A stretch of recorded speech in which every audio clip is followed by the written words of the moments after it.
Hello guys, મિત્રો, ઘણા દિવસે તડકો નીકળ્યો છે। 4-5 દિવસથી વરસાદ ચાલુ હતો। આજે તડકો નીકળ્યો છે, જોઈ શકો છો મિત્રો।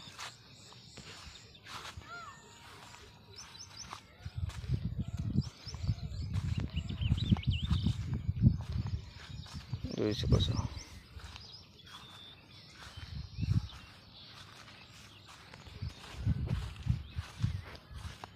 કેવા ખેતરમાં હજી પણ પાણી ભર્યું છે, હજી પાણી જઈ રહ્યું છે। બહુ જ વરસાદ પડ્યો 4-5 દિવસ। આજે થોડો થોડો તડકો કાઢ્યો છે।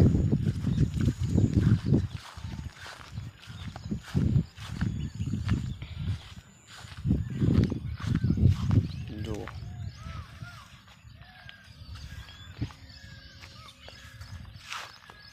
જોઈ શકો છો મિત્રો, હજી પણ ચાલુ છે। કાલનો 10 વાગ્યાનો બંધ થયો છે વરસાદ, હજી પણ થોડું પાણી જઈ રહ્યું છે।